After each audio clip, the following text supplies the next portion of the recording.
inasema kwamba kila mtu anatakiwa kuheshimu katiba ya nchi, kuheshimu na kuitii katiba ya Jamhuri ya Muungano wa Tanzania pamoja na sheria zake.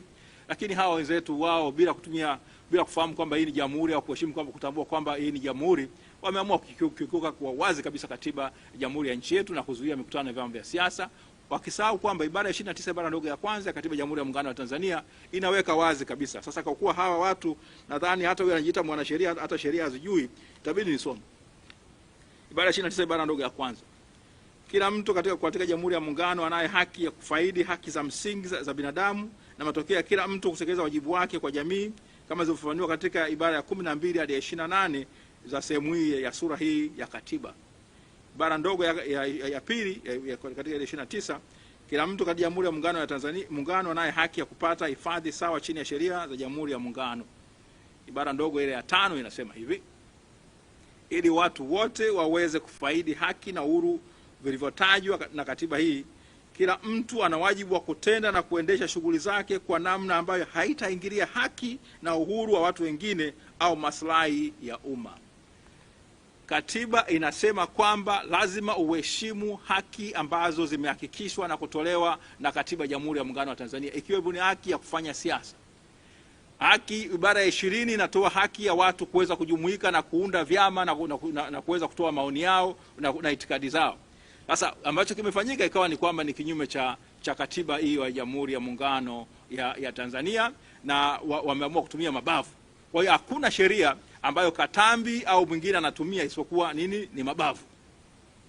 Sasa ikatokea kwamba kuna wanaharakati na Watanzania ambao wanatumia haki zao za katiba, wakasema kwamba wanataka kuandaa maandamano ya tarehe 7 mwezi wa 7.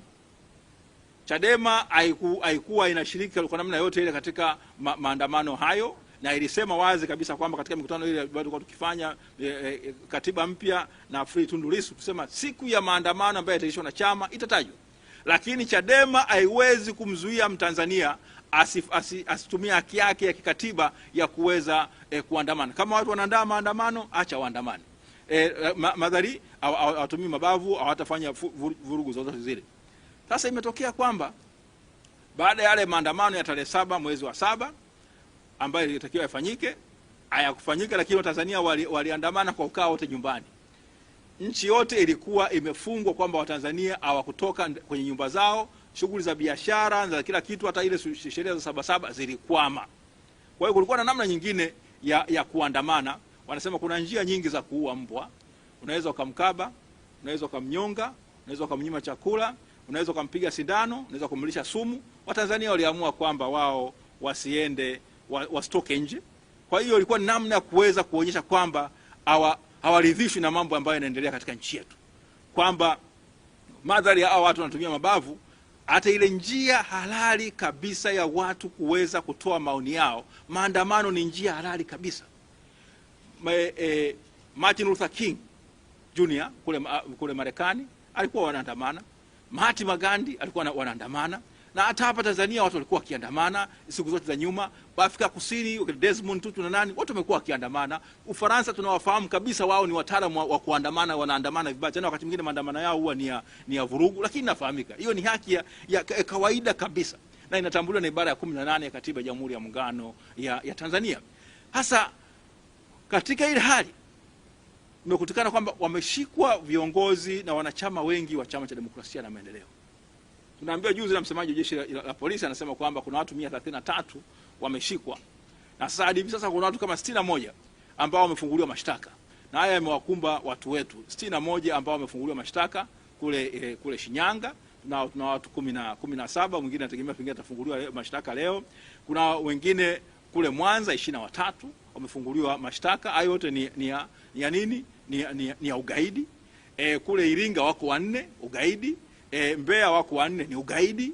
Dar es Salaam leo wamefunguliwa wale Pendo Kileo na wenzake wawili wamefunguliwa mashtaka tena ya ugaidi kule katika mahakama ya Kinondoni. Kuna kiongozi wetu alikuwa amefunguliwa na kufungwa kule Kahama. Baada tunashukuru leo Mungu Mwenyezi wa milele amesaidia kwamba hakimu katika rufaa yake imeweza kusikilizwa na uamuzi umetoka kwamba ameshinda ile rufaa yake ile Daskora. Tunashukuru. Sasa ambacho kimeonekana ambacho na Chadema ambacho haikubaliani nacho ni kugeuza shughuli halali za kisiasa za watu kukusanyika, watu kukutana na kupeana maoni, kuifanya kuwa ni ugaidi. Hii ni hatari kwamba kama tunafanya shughuli halali za kisiasa, tunajinaisha shughuli halali za kisiasa, tunaipeleka nchi yetu mahali pabaya sana. Haki ya kufanya siasa ni haki ya kikatiba. Ndivyo ibara ya 3 ibara ndogo ya kwanza inavyosema, ndivyo ibara ya 20 ibara ndogo ya kwanza na ya pili zinavyosema, ndivyo ambavyo ibara ya 18 inavyosema, na hizo hata ibara ya 26 ibara ya 29 zinavyosema kwamba watu wana haki ya kufanya siasa. Sasa kama tunafanya watu kwa kufanya siasa kwa kuwa na mtazamo tofauti, kwamba watu wanapanga kuandamana, unageuza kwamba hiyo wanapanga ugaidi. Hii ni hatari sana. Ni hatari sana, kwamba manake hatuitaki nchi yetu mambo mema. Shughuli halali kabisa ya kisiasa unaigeuza, unaipatia jina tofauti, unaita kwamba ni jinai. Hasa mwisho wa siku tutakaaje katika nchi yetu hii? Je, sisi ni watu huru? Maana ibara ya 15 ya katiba ya nchi yetu nasema kwamba watu wote wanatakiwa kuwa huru. Hasa kama tunageuza watu ambao walikuwa huru, wanageuza kuwa watwana na kuwa watumwa katika nchi yao, hii ni hatari. Hasa tumekaa kama wanasheria wa chama, tumezipitia hati hizi mbalimbali. Ukiangalia kama hapa kwa mfano, ninayo hati ya kesi ya kule Mbeya ambayo inamhusu Noah Mwarwange, Wamaka Mboka, Rogers Mpwani, Agostino Wasinyo. Hiyo inawaambia kwamba wao wametenda nini? Wametenda ugaidi, kwamba katika eneo la kule Mafiati katika walipanga kwa pamoja kutenda vitendo vya kigaidi, ikiwa pamoja na kuwashauri watu na kuwashawishi watu katika eneo la Mafiati kutenda vitendo vya kigaidi, ikiwa ni pamoja na ikijumuisha na kuharibu mali, na kwa maana hiyo na kutaka kuwatisha wananchi wa Jamhuri ya Muungano ya Tanzania. Tuna nyingine tena, huyu anaitwa Jasiri Robert Masumbi, na yenyewe ni ya Mbeya, na yenyewe vile vile nasema kwamba alikuwa na lengo la kuwashambulia polisi na kule Mbeya na kusababisha vifo na kuwaumiza. Kuna kule Mwanza tunao kesi inamuhusu, hii ni kesi namba 16379 ya mwaka 2026, kesi ya uchumi. Hii inamuhusu Alfax Sadi Bundara Nyamwaga, Fanson Wilson Mpango, Abeli Maruta Mwesa, Hassan Mohamed Saidi, Emmanuel Anthony Wambura, Adamu Robert Idi, Damas Bebwa Sadok, Petro Matias Mabura, Abdul Amani Kagwidi, David Mashaka Maendeka, Filipo Mayingu Masatu, Edward Peter Mikindo, Emmanuel Joseph Doto. Hao 12 wanashtakiwa kwamba walitaka kuharibu mali, walishika katika mikutano kwa malengo tena matendo ya kigaidi, na kuharibu na kutaka kuchoma mali za watu binafsi na za serikali. Hiyo tarehe 7 mwezi wa 7. Haya, mwingine huko tena Iringa, au anaitwa Akudi Aknai Korai, Abdi Daudi Mwaisoba, Ambi Daudi Mwaisoba,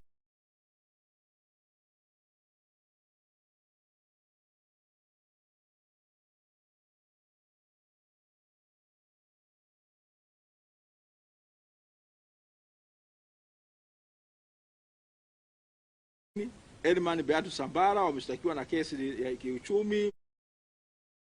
Ngoro Mwebi Charles Yoyo, hao wote wanaambiwa kwamba walitaka katika maeneo huko Shinyanga kuanzia tarehe 15 mwezi wa 6 mpaka tarehe 10 mwezi wa 7 katika maeneo mbali ya Shinyanga walikula njama ya kutenda matendo ya kigaidi, ikiwa pamoja na kuwa na maandamano haramu.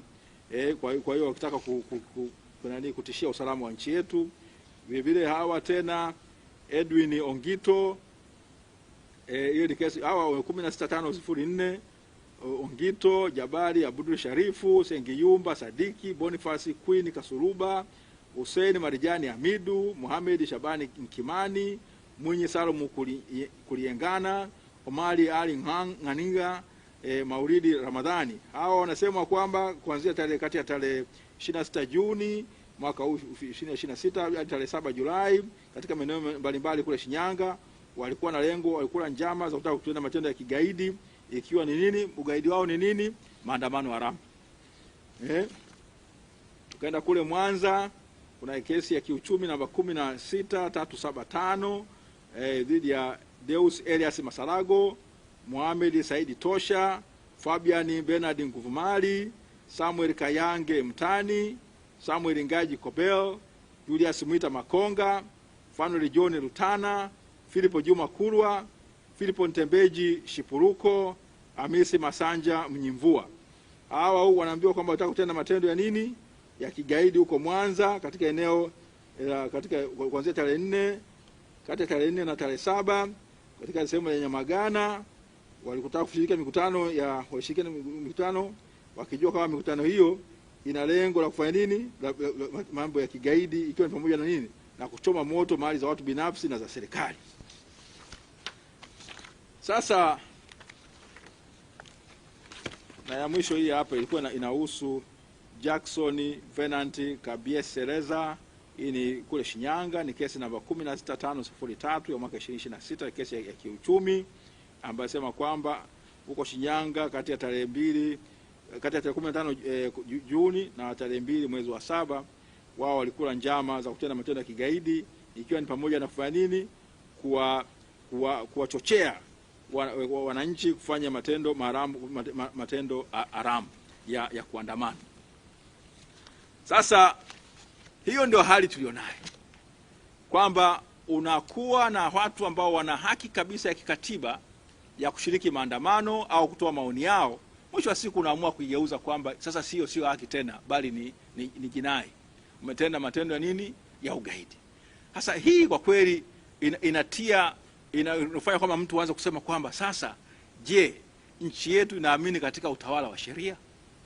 Na mwendesha mashtaka mkuu wa serikali kwa mujibu wa ibara ya 59 ibara B kubwa ya Katiba ya Jamhuri ya Muungano ya Tanzania inamtaka kwamba kwanza licha kuanzisha ofisi yake inataka kwamba afanye kazi zake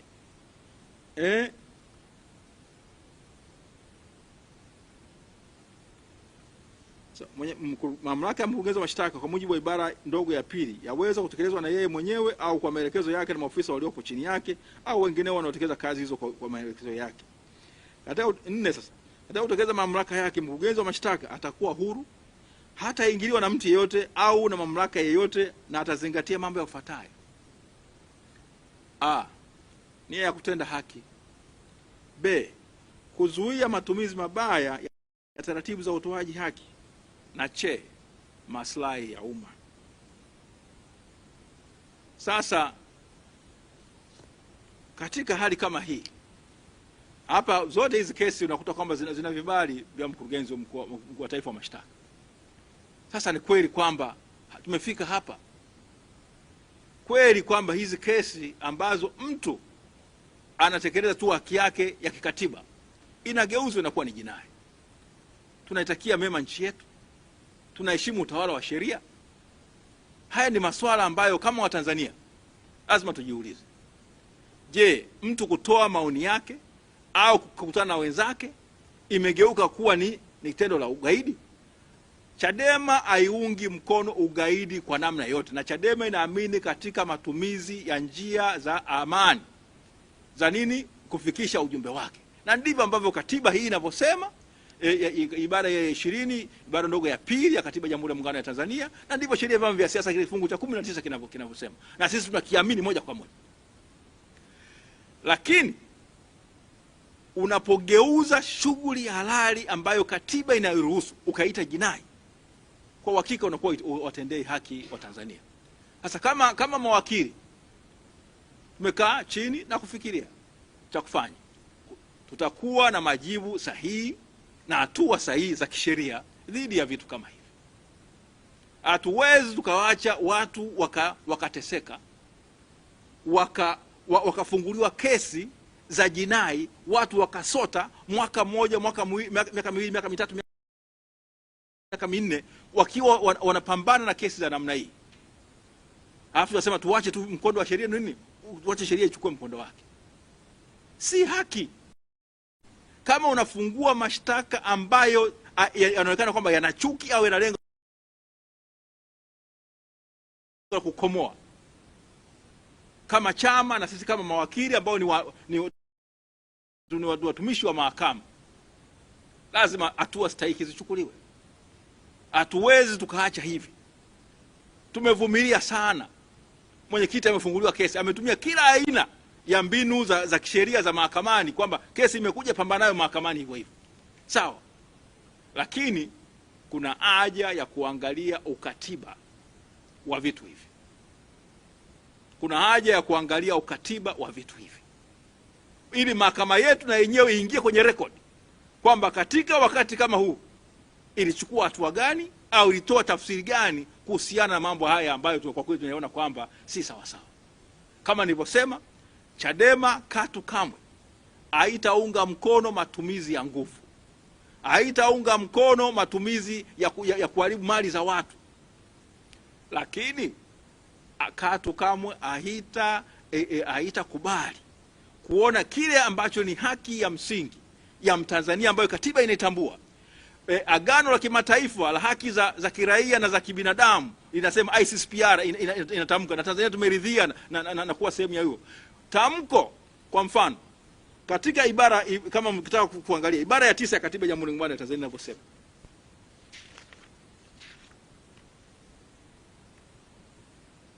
ibara ya 9 inavyosema hivi: lengo la katiba hii ni kuwezesha ujenzi wa Jamhuri ya Muungano na Serikali ya Mapinduzi Zanzibar au wa chochote kati ya vyombo vyake na udugu na amani, kutokana na kufuata siasa za ujamaa na kujitegemea, ambayo inasisitiza utekelezaji wa misingi ya kijamaa kwa kuzingatia mazingira yaliyomo katika Jamhuri ya Muungano. Kwa hiyo mamlaka ya nchi na vyombo vyake vyote vinawajibika kuelekeza sera na shughuli zake zote katika kwa lengo la kuhakikisha kuwa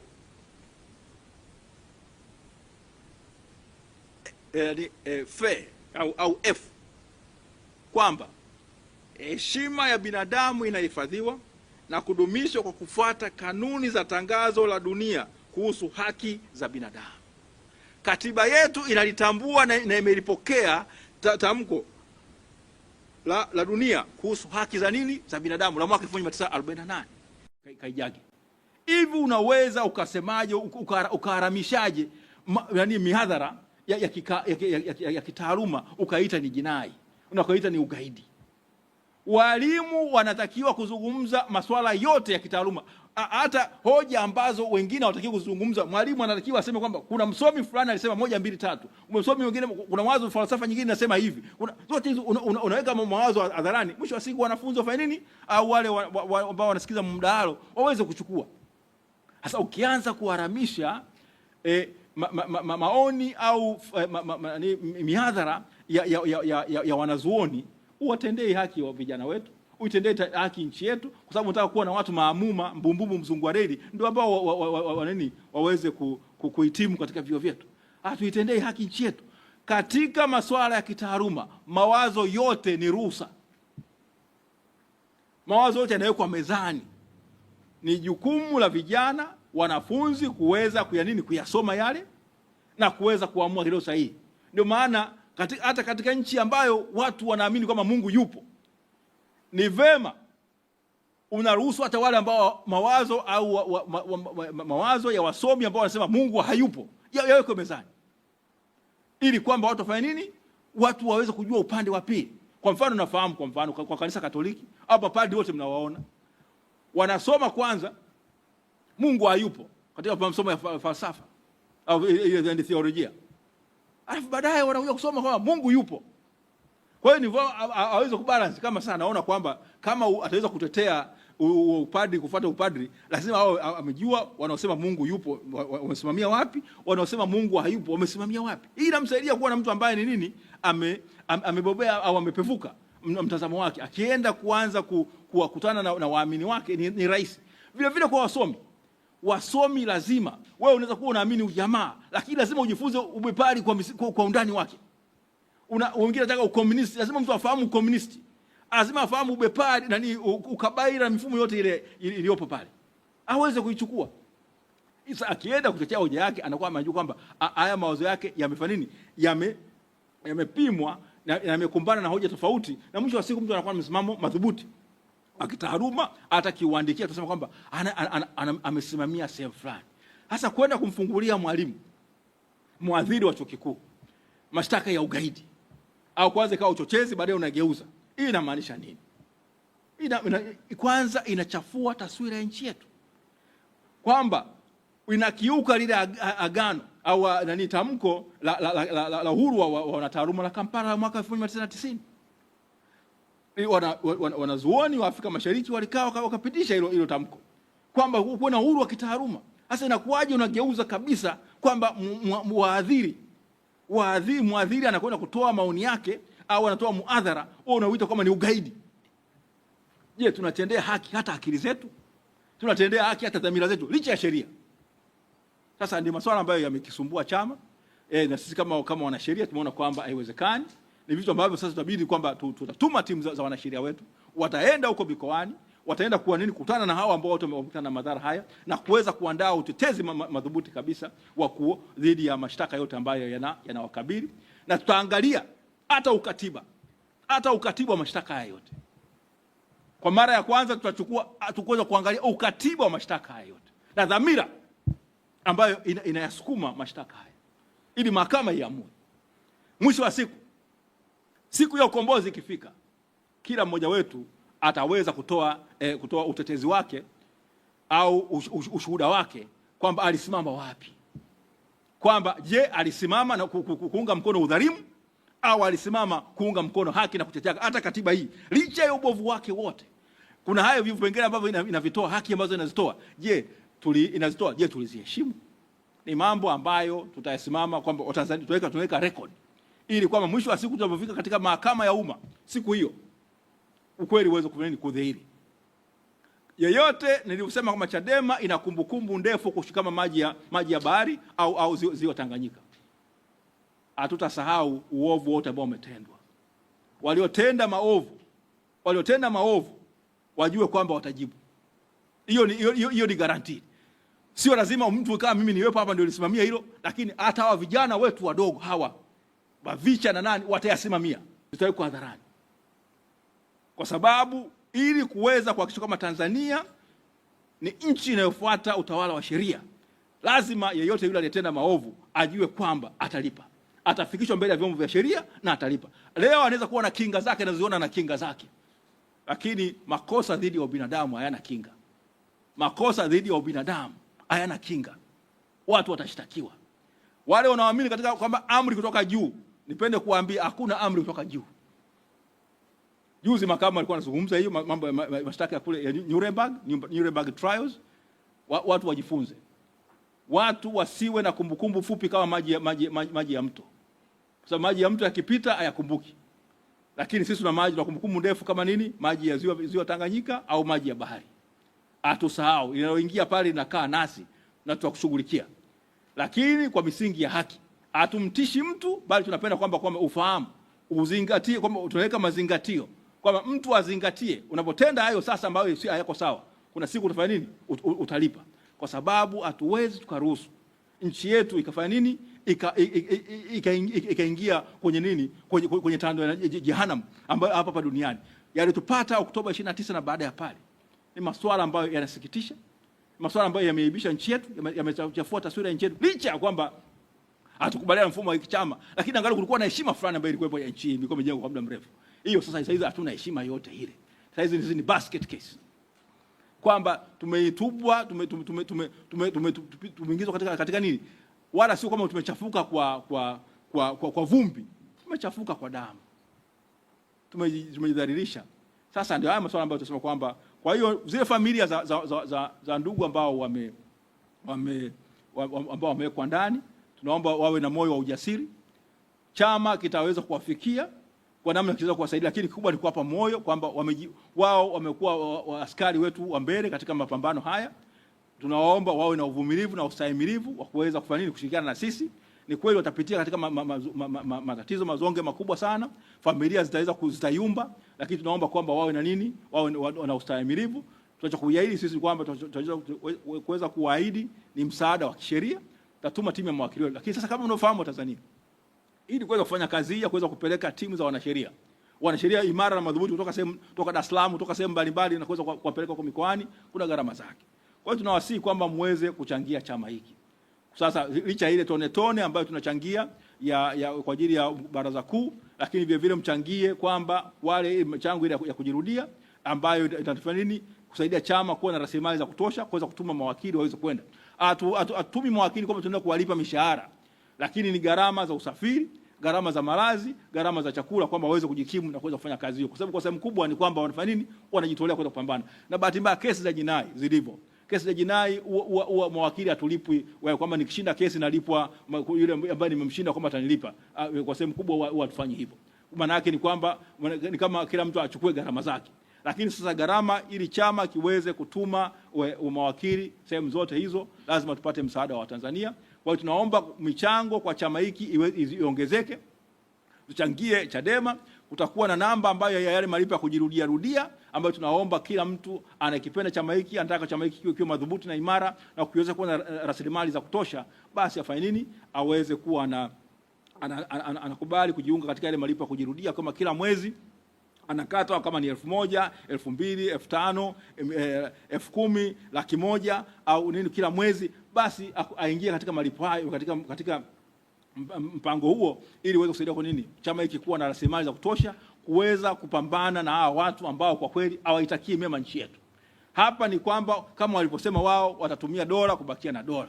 Sasa ni vyema sisi kwamba tuondokane, tushiriki katika mapambano haya kuhakikisha kwamba nchi yetu inaongozwa kwa utawala wa sheria, utawala wa katiba ambayo inajali haki na heshima na uhuru wa watu, na kuhakikisha kwamba Tanzania inaendelea kwa nini? Tanzania inakuwa nchi inafuata demokrasia ya kweli, vyama vingi ambao watu wake ni huru na hawana na sio watu ambao ni watwana na watumwa, au watu wanaogeuzwa kuwa vidubwana au vijitu au mali za watu wengine. Asanteni sana.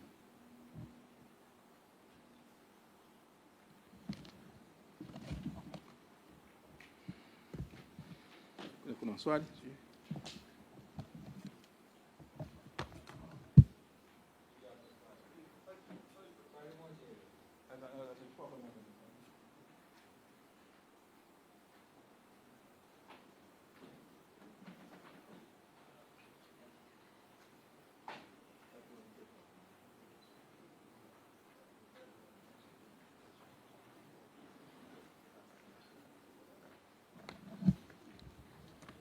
Asanteni, niko tayari kupokea maswali. Kwa wenye maswali, karibu. Jitambulishe na chombo ambacho unatokea. Tafadhali.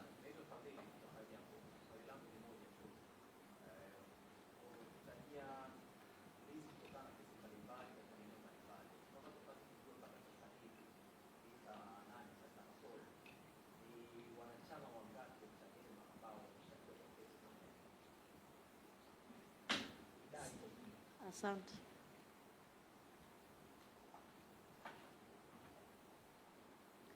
Karibu. Swali lingine? Swali lingine? Hakuna. Asante. Dokta, unaweza kuja kujibu hilo swali moja? Yeah. Nadhani asante kwa swali. Nadhani tuna watu 61 ambao kwa taarifa tunazo kwamba ambao wamefunguliwa kesi mbalimbali, lakini idadi ambayo kutoka kwa mujibu wa msemaji wa jeshi la polisi ni kwamba kuna watu 133 ambao wameshikwa. Kwa hiyo uchukua hiyo 133 ondoa hiyo 61, nadhani unapata watu 72 wengine bado hawajaletwa mahakamani. Sasa hiyo ndio inakuonyesha hali ilivyo. Sasa siwezi kusema kwamba wote ni wa Chadema, lakini wengi wao ni wa Chadema, na mnapofahamu kwamba Chadema haikuwa kama nilivyosema mwanzoni, hatakuwa tunashiriki katika maandamano kama chama, lakini kama mtu kama Mtanzania ana haki ya kushiriki katika maandamano au kuhamasisha watu kushiriki katika maandamano. Hujaona tamko lolote lile la Chama cha Demokrasia na Maendeleo kisema watu fanya nini, watu waandamani tarehe 7 au nini. Lakini Chadema ilikuwa wazi kabisa, watu wana haki ya kuandamana kama wanataka kuandamana. Siku hiyo hawakuandamana. Sasa hivi siku ni masuala ambayo tutaweza kuyazungumzia huko mahakamani, lakini nimesema unasema kuna namna nyingi za kuua mbwa, watu wakaamua kukaa majumbani. Sasa wameamua kukaa majumbani na kuandamana, lakini ule mguso au mbinyo au mtikisiko wa uchumi ulikuwepo, na ni hatari sana. Sasa kama watu wakiamua kwamba watakuwa wanakaa nyumbani kama njia yao ya manake ni kama mgomo, itafika huko. Lakini hata mgomo ni njia halali kabisa. Ambacho nimekizungumzia hapa ni ile hatari ya kugeuza shughuli halali au harakati halali kuigeuza ukaita ugaidi, ukaijinaisha, na mwisho wa siku ukawabambikizia watu kesi. Hiyo ni kwamba tunaelekea pabaya. Nimesema ibara ya 7 ibara ndogo ya kwanza ya Katiba ya Jamhuri ya Muungano wa Tanzania iko wazi kabisa kwamba serikali, mahakama, bunge, wote wanaofanya kazi kwa za umma wana haki, wana jukumu la kuheshimu kile ambacho kimesemwa katika sura ya 2 ya Katiba ya Jamhuri ya Muungano wa Tanzania, ikiwemo nilivyosema ibara ya 9F ya Katiba ya Jamhuri ya Muungano wa Tanzania inasema kuheshimu na kutekeleza haki zilizoainishwa katika tangazo la ulimwengu la haki za binadamu. Lakini kinachotokea sasa kiko wazi kabisa kwamba hatuheshimu hayo. Tumesema kwamba sisi tutatumia dola kubakia na dola. Wale walisema hivyo watawala watatumia dola kubakia na dola, na ni ubabe ndio ambao uko kazini, na mwisho wa siku ni kwamba sasa inabidi kuialika mahakama yenyewe iweze kujitabanaisha katika mazingira kama haya. Nchi yetu inaenda vipi? Kwa hiyo ndio maana chama kimeamua kwamba kitatumia njia halali kabisa za kisheria kuweza kupambana, lakini jumuiya ya kimataifa na yenyewe ijue kwamba hii ndio nchi yetu ambayo tulionayo. Hii ndio Tanzania ambayo ilikuwa ile miaka ya 60 70 ilikuwa inaongoza jumuiya za kimataifa kupigania haki za binadamu na ukombozi wa Afrika. Ndio hapa ambako imefika hivi sasa, kwamba viwango vyake vimeporomoka na kuwa nchi ya umwaga damu. Asante.